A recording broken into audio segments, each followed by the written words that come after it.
If I could add one thing. After I gave that answer to the accountant student, and I say this trying to command as much humility as I have, I got a bigger standing ovation than he did.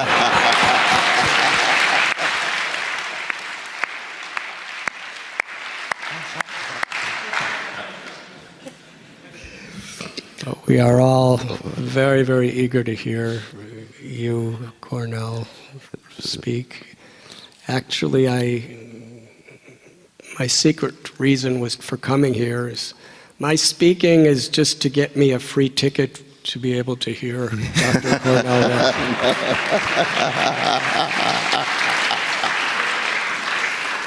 The capacity in which he is moving people in this world and making very powerful spiritual changes within this world is phenomenal. And his humility, his spontaneous, natural kindness and friendship toward everyone he meets, it's really beautiful. It's a symptom of a person who really is empowered by God's grace. And Dr. Cornel West. Love you, brother. Love you, brother. No, I tell you. I am deeply honored to be here with you tonight. The honor is mine, and the honor is each and every one of us. We are blessed to have you here at Princeton. We're blessed to have you in New Jersey. We need you in the USA. No doubt. But I can tell you this, that my love goes right back at you. Right back at you. Very much so. No, we've had a chance to spend such high quality time these last 2 hours. We broke bread together. We went there to my office, and you were kind enough to sign my book, and I was blessed enough to sign yours. We talked with my beloved mother. I could just feel the tears in her eyes as she spoke to you and spoke to me and Sister Mary Ann. It was just a magnificent moment, and I want to thank my very dear brother who I salute, Brother Vinette Chander. Where is he? Where is he? Where is he? Yes, we want to thank you, brother. Thank you so very much. Thank you so very much. Princeton is so blessed to have you and your leadership here. I want to acknowledge, of course, Sister Allegra, who worked so very, very hard. Where is Sister Allegra? There she is. Some of the other students. And what can we say about Brother Paul Rauschenbusch? We love him so here at Princeton. Even in his move to the Big Apple, he's still a part of the Princeton family, part of the Princeton community, bringing people together in the way in which Brother Chander said. And for me, just to be able to revel in your holiness and your humanity already makes a difference in my life. I do believe that I am who I am because somebody loved me. I'm my mama's child and my daddy's son. Irene and Cliff, Gerald and Idell. That's how we made our entree into the world. And we shall never, ever forget their love. And we shall be shaped by the best of who they are. And that comes through so powerfully in your magnificent autobiography, The Journey Home, where on the one hand you're on to what appears to be a foreign country, but it's so familiar to your soul, as you say in that last line of the prologue. And I felt that very, very deeply indeed. Now, I was born in Tulsa, Oklahoma, so I have a different story. It's not known to being on the cutting edge of cosmopolitan sensibility. And Sacramento, California. But that same love through the West Family, Shiloh Baptist Church, Reverend Willie P. Cook and Deacon Hinton and Sarah Ray, my vacation Bible school and Sunday school teacher. They're part of that love that constitutes who I am. And of course, both of us have the deep, deep love for the soul music. We had long discussions about Otis Redding. Try a little tenderness. And one thing to be said about my dear brother, His Holiness, he is a militant for tenderness. And I always try to be a militant for gentleness and sweetness, because I understand love to be both what, in many ways, is tenderness in private, just as it's justice in public. Those are the two wings of love for me. You see. So justice is what love looks like in public, and tenderness is what love feels like in private. And each time you relate to another human being, and you even more radical than me, I've got to learn much in terms of sentient beings, because I've got to work on that, getting beyond the human.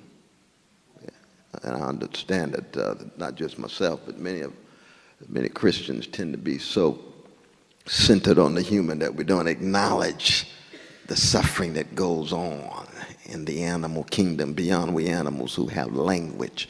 And I attempt to, but it's difficult for me because I've been stuck in a certain kind of human that's problematic, you see. I'm a Jesus-loving blues man in the life of the mind. And you don't hear too many blues songs about sentient beings. Most of them about that girl that got away, you know what I mean? Or that brother who got away. So I've got much to learn in that regard. I'm a Christ-centered jazz man, which means that I do try to take quite seriously the endless quest for unarmed truth, understanding that the condition of truth is to allow suffering to speak. And so I don't even think about trying to be true unless I try to enact and embody a sensitivity, even a hypersensitivity to the pain, the suffering, the hurts, the wounds, the scars, the bruises of other people. That empathy that you were talking about, that deep compassion that you not only talk about, but you embodied and you connected so beautifully in these last 2 hours with everybody in the room. It's just a beautiful thing to behold. It's the kind of thing I think many of the students there will remember it for the rest of their lives, when you actually see that high quality spiritual presence. And it's such a radical contrast to our culture of superficial spectacle, where everybody tends to be, if not addicted to stimulation and titillation, so deeply shaped by it that we don't even take the time to dig beneath the surface, to get beyond the weapons of mass distraction that culture bombards us with every minute, every day, every month. And then along comes His Holiness with the serenity, the spiritual maturity, the moral integrity, the personal dignity, and says, just bear witness. Be a sermon rather than give one. You see, don't even need to talk about humility, just be humble. You know, a couple of months ago in the States, we had a sustained discourse on civility. And it's just a matter of just, won't you just be civil? I mean, you know, why you got to have this sustained discourse? Just be respectful, that's all. It's like the conclusion of a practical Aristotelian syllogism. It's action. It's not just a proposition. It's not a sentence. It's not a theory. It's a mode of being in the world. It's a way of life to be embodied, enacted. And I did learn much of that in Sacramento, California. There's no doubt about it that in some ways, Brother Paul said, I'm both from the West, Cornell West, but we know that's the name of a slave master. I just picked it up after slavery was over. I don't know what my last name is, but Cornell X might be stretching it, so I held off on that. So I can't claim the West in that regard, you know what I mean? Growing up in California, that's another West. Sunshine, but earth shakes and quakes. But for me, I have been shaped by the legacy of Athens, by Socrates' preoccupation with questioning. The unexamined life is not worth living. That meant much to me when I was living on the chocolate side of Sacramento, going to the bookmobile and reading Plato and Kierkegaard for the first time. I'd read Kierkegaard, put on some more Curtis Mayfield.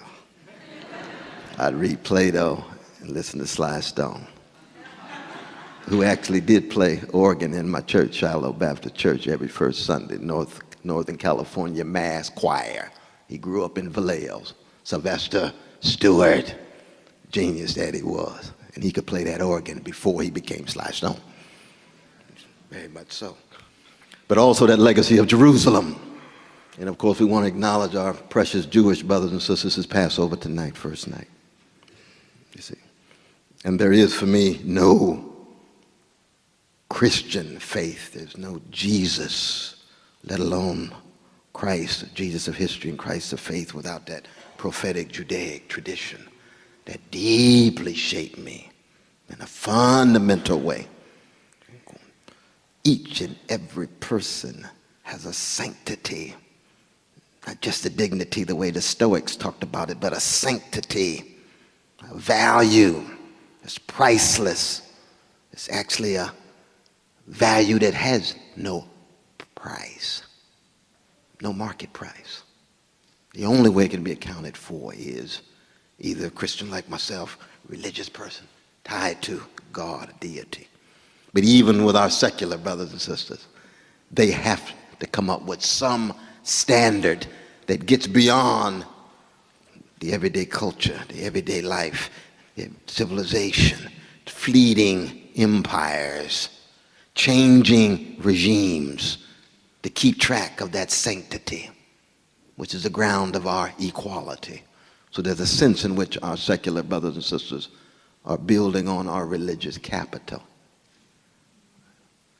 Even if they don't have a cognitive commitment to God, their notions of equality somehow have to be anchored in that which cuts across the grain deeper than fleeting cultures and changing nation states and contingent civilizations and empires, you see. Something that gets beyond in some way. And these legacies of Athens and Jerusalem for me have been brought together best in the black cultural expressions, the best of the black cultural expressions that said in the face of 244 years of white supremacist slavery, that somehow we were going to love our way through that darkness and not succumb to a hatred of the slave master, even as we loathe the barbarity and the bestiality of slavery itself. And that's what those spirituals are about. See, I come from persecuted Christians in the land of religious liberty, because it was against the law for black people to worship God without white supervision. Just like it was against the law for black people to learn how to read and write. They held on to a depth of spirituality rooted in a Jesus, indeed. But there's the Howard Thurmans who embrace the East. There's John Coltrane's Love Supreme and other grand examples of embracing the East. There's Alice Coltrane, the head of the ashram. God bless her soul. She just passed just 2 years ago. But she comes out of that same tradition. How do you look terrorism in the face? 244 years of slavery, 90 years of Jim and Jane Crow, lynching every 2.5 days for 50 years, and still muster the courage to love. Refuse to succumb to revenge and drink from the cup of bitterness. And say somehow we're going to hold on to love and justice, not revenge and hatred. We've always known that hatred is the coward's revenge against those who intimidate you. Always cowardly. How do you learn to be courageous? Love wisdom, love justice, love neighbor, and love enemy. And I am that kind of Christian, that I really do try to love my enemy. Now, of course, I don't try to do it on my own at home. It's a little too difficult. I need grace for that. It doesn't make any sense whatsoever of talking about loving your enemy if you don't have some connection to a power greater than you. It's the most absurd thing in the world, given the fact that the world is shot through with hatred, envy, player hating, backstabbing, domination, subjugation. These are the cycles of history that the great Vico talked about. How somehow do you break it, even if you only break it in one life or one community? It's got to be that kind of love you're talking about. That's why I say amen to what you said. Amen, amen. The way Curtis Mayfield would say, amen. No, indeed. But I think the real challenge these days, especially with our wonderful students here at Princeton, is how do we convince them that the aim of life is not to be the smartest person in the room? And then after that, how do we convince them the aim of life is not to be the richest person in the room? It's like this film, Social Network. I almost won an Oscar. You know, I read in the New York Times, The Triumph of the Human Spirit. I said, did you see the same film I saw? Smartest person, richest person, and treating women in a manipulative way. What depth of spiritual malnutrition are we talking about? The wasteland. What height of moral constipation are we talking about? But even if they knew what's right, it's just stuck and it won't flow. Morally constipated to the core. And that's the challenge of all of us, but especially young folk, and especially at a place like Princeton. You see, because a place like Princeton is so magnificent, it's wonderful. We just had this powerful concert here just 2 nights ago, and saw the seniors stand up, and it was quite moving. And at a place like Princeton, where it's not just a privilege, but it becomes so bubble-like that idolatry can seep in before you even know it. And so you leave thinking you are well-equipped for the job, the status, the stature. Then your mama dies. Catastrophe. Spiritual crisis. What kind of armor do you have in place to deal with an everyday occurrence? We were talking earlier today about, I was at the prison this morning at Wagner. And the brother asked me a question that moved me so deeply. He said, Brother Wes, I'm locked into bad habits and I can't break loose. And I said, brother, you're not the only one. All of us wrestling with that in some way. He said, oh, not you, not you. I saw you on television. Looked like you got it together. I said, no. No. I told you I'm a Christian. That means I'm a sinner. I'm just a redeemed sinner. Just trying to love my crooked neighbor with my crooked heart. It's the best I'm going to do. You see, it's true that I've been transformed. Early part of the book, I was a gangster. A Robin Hood, though, so I had some tilt toward the poor, but still a gangster. After my transformation, I still have gangster proclivities. To this day, wrestling with it all the time, you see. And that's why to be inspired and instructed by your witness, your book, Now in the Flesh, for me is it's a spiritual high, because I live in despair. Not every day, but I wrestle with it. It's like the 32nd chapter of Genesis for me. Jacob wrestling at night with the angel of death. He merges with a new name, Wounded Though, God wrestler. And a blues man and a jazz person is always a God wrestler. But I got some questions that I don't fully grasp in terms of the depth of the suffering, the kind of suffering you're responding to in India, and the kind of suffering you talk about when you come to this country and talk about the hoods and the ghettos and our sisters dealing with patriarchal abuse and the workers not being treated with the dignity that they ought. And you're right about bankers. We need bankers, but we need thoroughly, democratically accountable bankers. Some regulation so that the greed cannot run amok to such a degree that billions are lost at the top, and yet 21% of our precious children of all colors live in poverty. That's the kind of moral indignation that you and I think rightly share. And it's because I think our common ground, which is this fundamental commitment to be faithful unto death, to attempt to live a life of love and compassion to the best of our ability.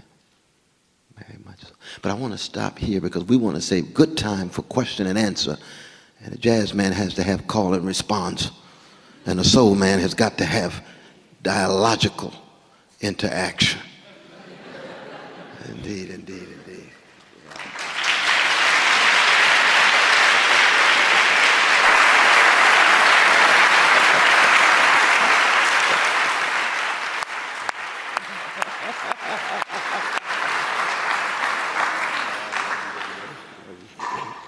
I would love to hear the kind of, each of these talks could be actually translated into music, wouldn't that have been an awesome concert? So I feel like we've been blessed so much, and we are, we realize that we're almost at 9 o'clock, so we know you have lives, but we're gonna keep going for a little while and ask a few questions that have been submitted by folks. I'm going to start with something.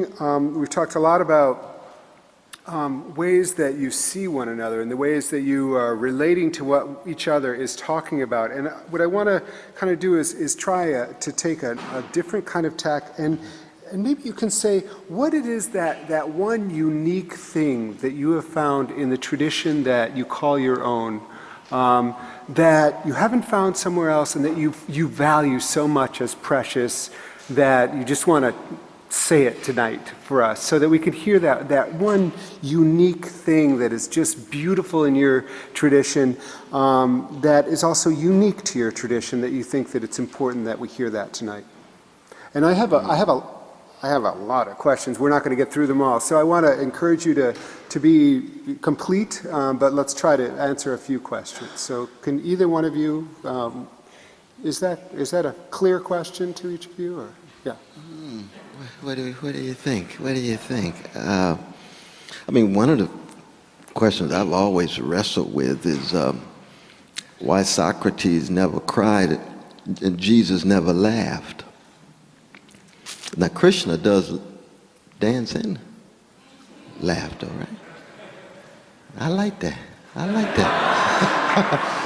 I like that. Now, of course, Jesus weeps, and that's the central message. He weeps because he loves so.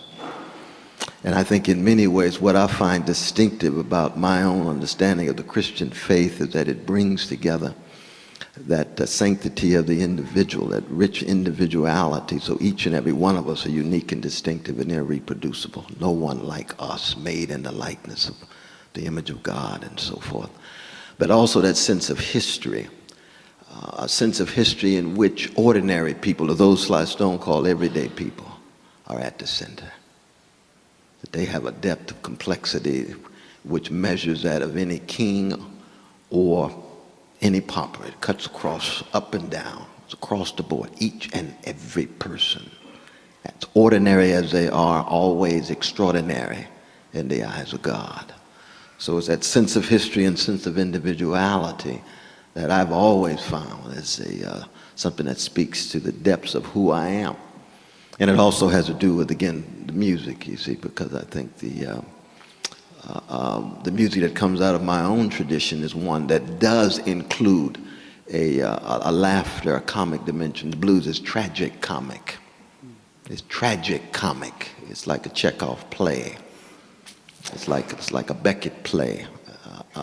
You have to laugh to keep from crying, but the despair is overwhelming, but not overwhelming to such a degree that it has the last word. So you can smile. B.B. King said, nobody loves me but my mama, and she might be jiving too. That's the blues. But B.B. does it with such style, with a smile, with such compassion. He's a blues man. He's a Jesus-loving, Mississippi-born blues man too. Genius that he is.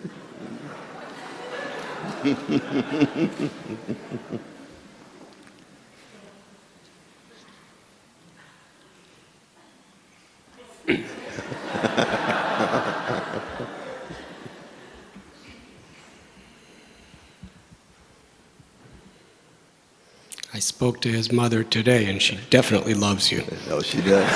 It's true. No doubt about that. No doubt. I love her too, I tell you.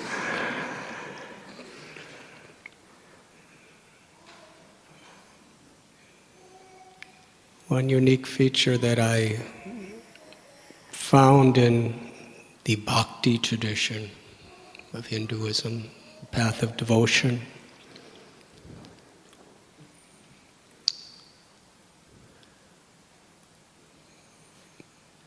first of all, I'd like to say I don't see unique as something exclusive of other spiritual paths.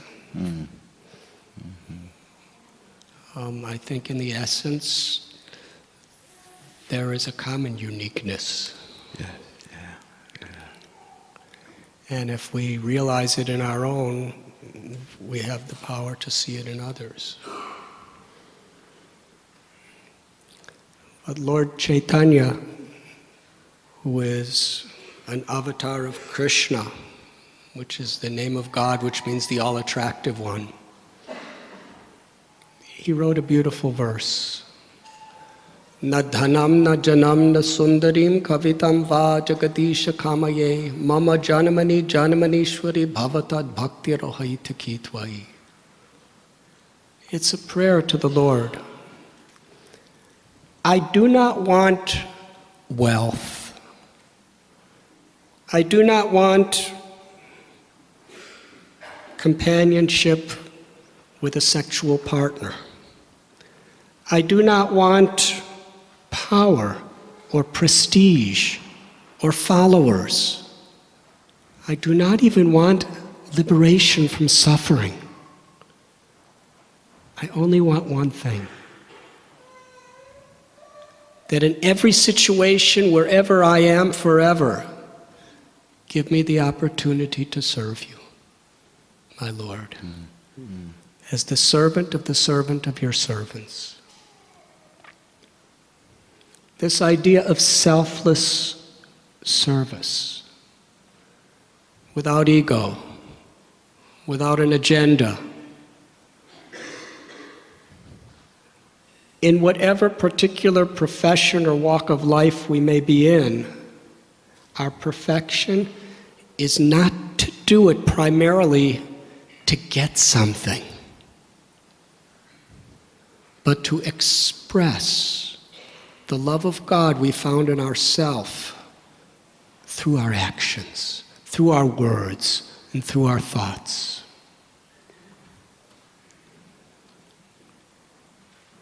In the tradition I follow, there's an understanding of God or the absolute truth in a very intimate and personal way. There's a verse in the Srimad Bhagavat, Brahmeti Paramatmeti Bhagavaniti Shabdite, that this one absolute truth, or God, has three features. The all-pervading impersonal, the Lord who is seated within everyone's heart, and the supreme, eternal, all-attractive person who reciprocates our love. And to have this experience of an eternal, intimate, loving exchange with that all-attractive person, who's the source of all beauty, all knowledge, all strength, all wealth, all fame, all renunciation, everything beautiful in this world, the Gita says, is only a spark of the splendor of the Lord.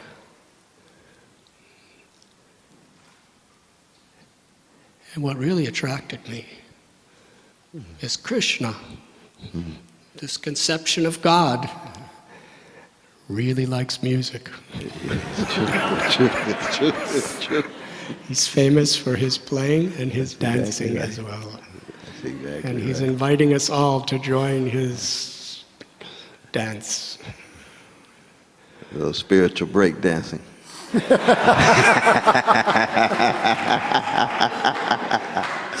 That's all right with me. It's soul music.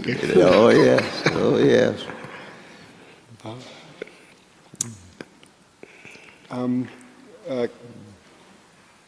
I'm just stuck with spiritual breakdancing, but I'm going to move on. How do your traditions address the existence of evil in the world?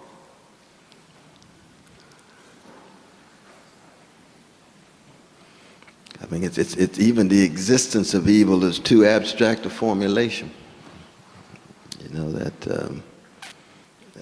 it begins with the body, with the somatic. The sound comes out of the lamentations, the moans and groans.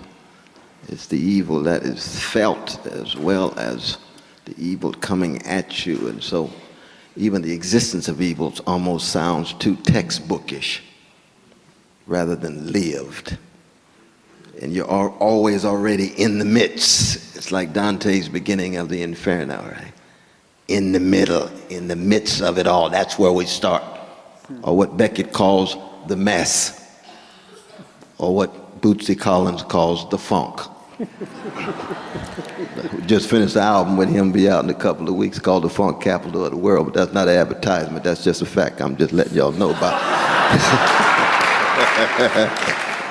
But you're in the midst of the suffering, of the misery, and so forth. You see what I mean?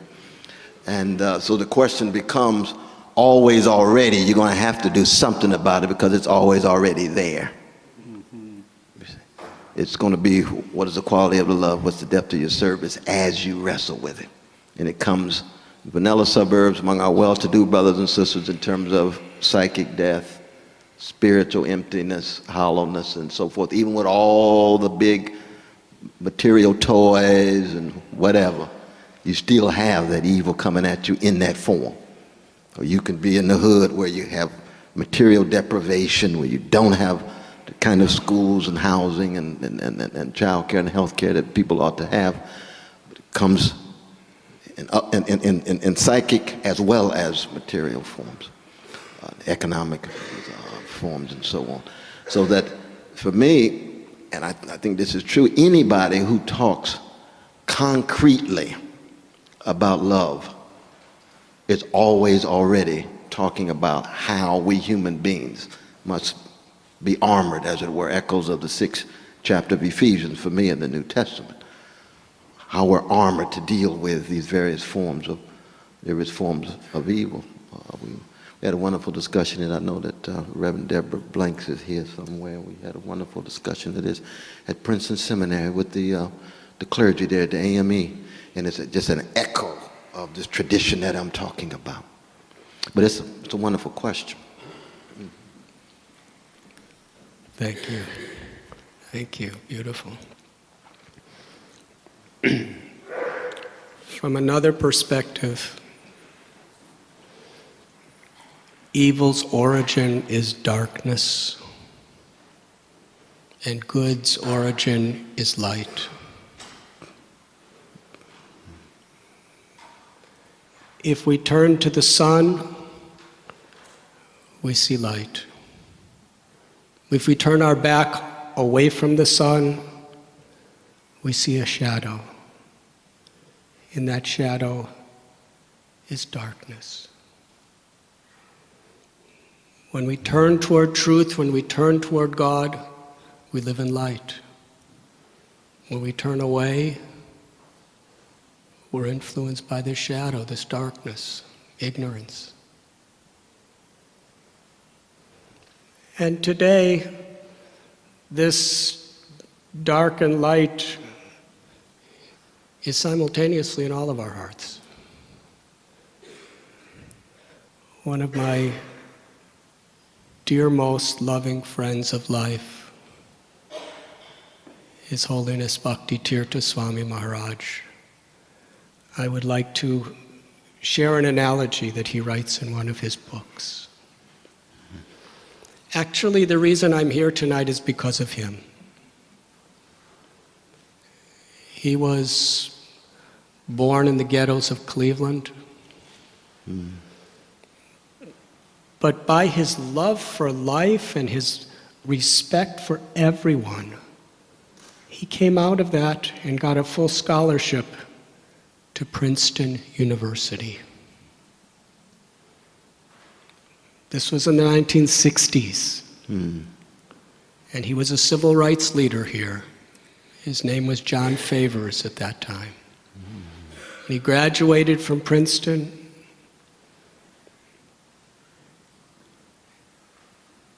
And gradually, his spiritual calling made him a Swami of the Bhakti tradition.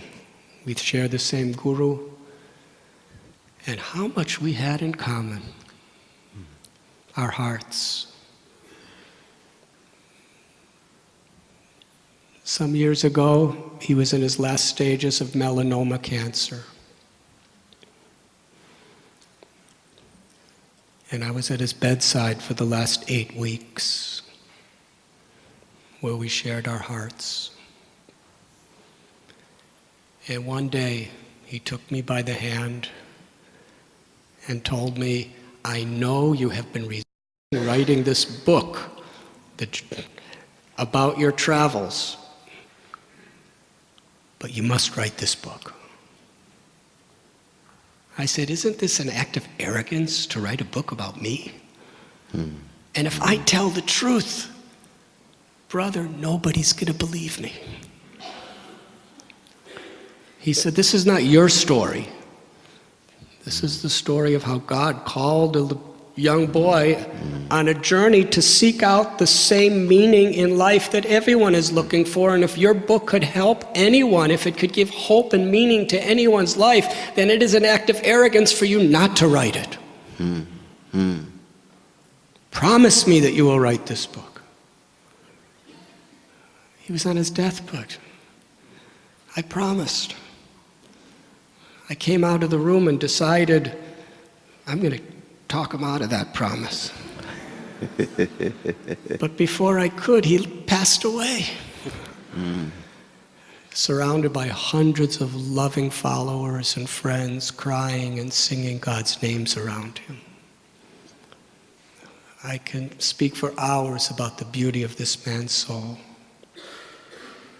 But he writes that there are 2 dogs in everyone's heart.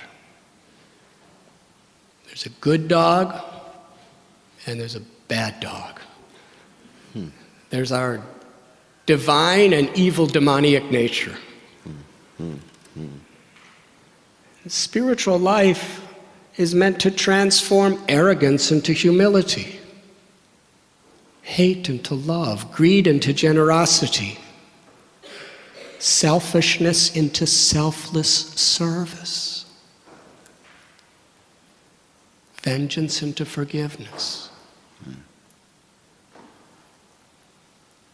But these dogs, they're always fighting.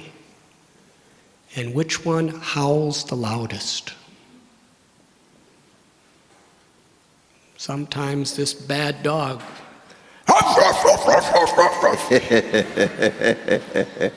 and the good dog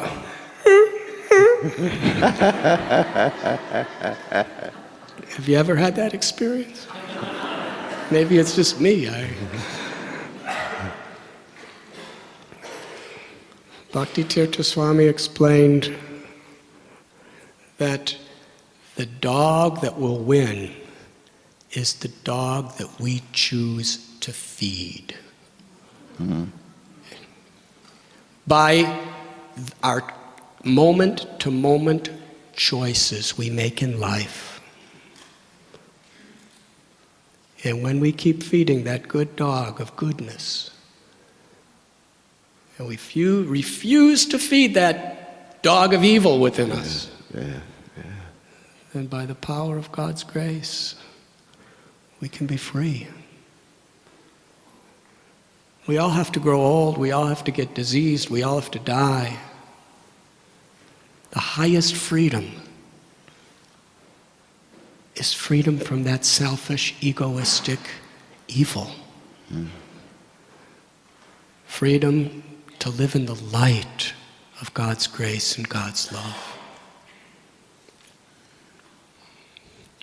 Yeah, it's powerful, powerful, powerful, brother.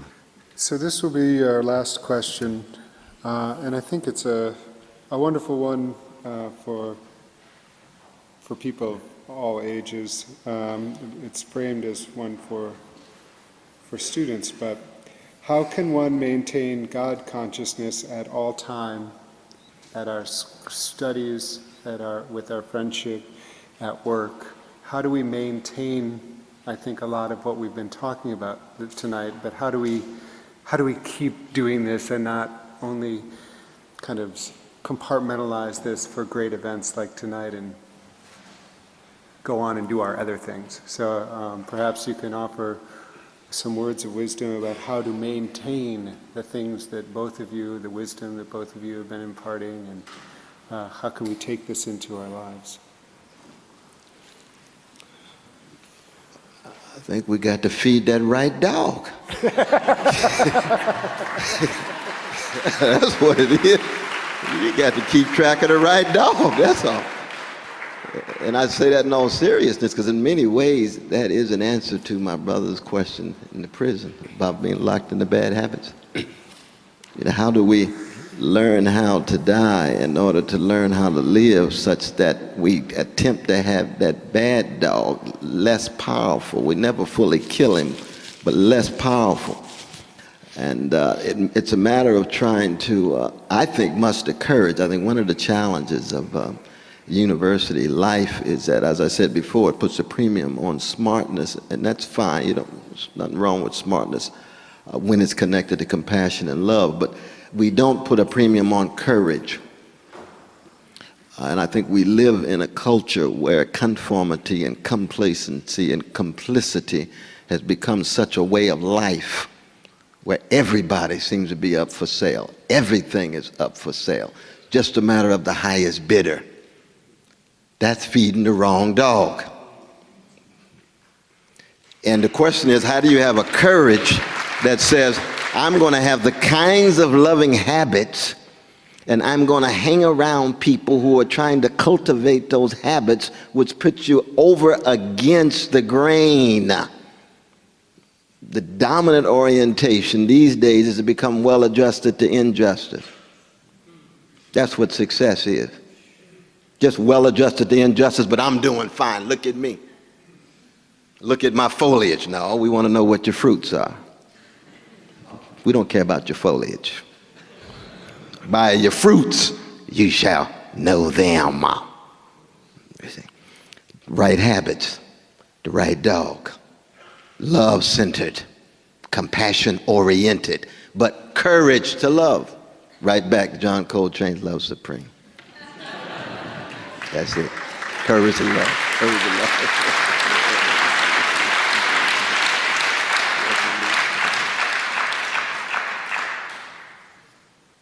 Music to our ears, to our hearts. To our hearts. Thank you, Dr. West. Oh, Thank you. Thank you, my brother.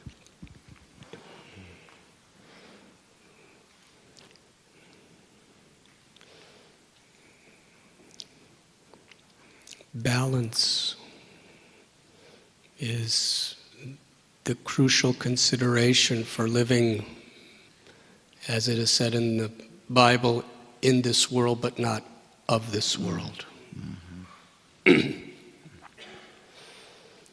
The Bhagavad Gita was spoken to a warrior on a battlefield of how to live in perfect, pure, divine consciousness while performing one's duty according to the necessity of the time. The most unlikely place.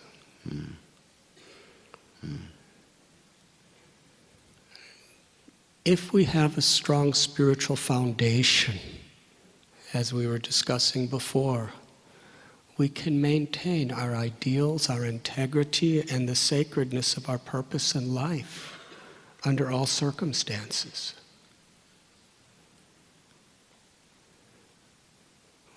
Whether we have families, whether we're monks, whatever we may be, we have a perfect opportunity to perfect our lives by humbly taking shelter of the Supreme Lord in that situation and striving to be an instrument of the grace of the Lord. If a person wants to do studies or wants to be an athlete and works so hard in what they're doing that they don't give time to eat or sleep, how long will they survive? Eating and sleeping give us strength. So similarly, although we have our domestic duties, our occupational duties, our social duties, we also have our spiritual duties. And they should not be neglected. In this incredible auditorium, Richardson Hall, we're looking at the arches and the pillar and the dome and the woodwork. But how many of us today were thinking, this place has a fabulous foundation. But yet the foundation holds up everything. We have to recognize that we must give time to the spiritual foundation of our life, to build everything else we do on this love, this compassion, this hope, and this meeting that Dr. West is talking about. And for this, we need to give time to be with the right people, to have our spiritual practices. It's like feeding our spiritual strength. Yes. By giving that time, by having a spiritual place in our home, by going to a spiritual place where we can congregate with like-minded people. To actually connect with God, with God's name. And to pray. To pray, to be an empowered instrument of something much greater than ourselves. Because, again, I'll refer to the Bible. Since I'm with Dr. West, I'm being heavily influenced by him. Lord Jesus said, be hot or cold, but if you're lukewarm, I spit you out. It's required that we have a very strong, burning feeling of necessity for our spiritual lives, to have that strong foundation, and to balance that with our lives. I remember in 1971, I was living on the bank of the Ganges, and one old man, he was 85 years old. I was living with him. I was only 20. And he was a Hindu man, and every day he would take me to his best friend, whose name was Mohammed, who was a Muslim. And we would speak an hour every day about our realizations and our experiences. Muhammad would speak from the Holy Quran. Narayan would speak from the Bhagavad Gita. And I spoke from whatever varieties of things that I knew. And what was incredible about this is it wasn't that they were tolerating each other's differences. They actually really appreciated each other and felt inspired and enlightened by each other, although they were both totally faithful without compromise to their own religion. One day I asked Narayan in private, how is it that in a place like India, where there is so much communal conflict between Islam and Hinduism, that a Muslim and a Christian can be best of friends? I'll never forget his answer. He said to me, a dog will recognize his or her master in whatever way the master dresses. The master may be in a tuxedo, blue jeans and a t-shirt, underpants, or maybe totally naked. But the dog will recognize the master. If we cannot recognize our supreme master, God, when he comes to other people in other times, in another dress, then we have so much to learn from that dog.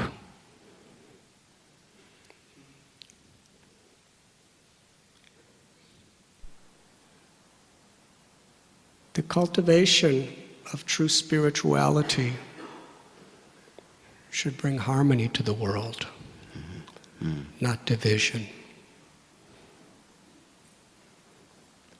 And it is very important that we cultivate our particular spiritual paths by giving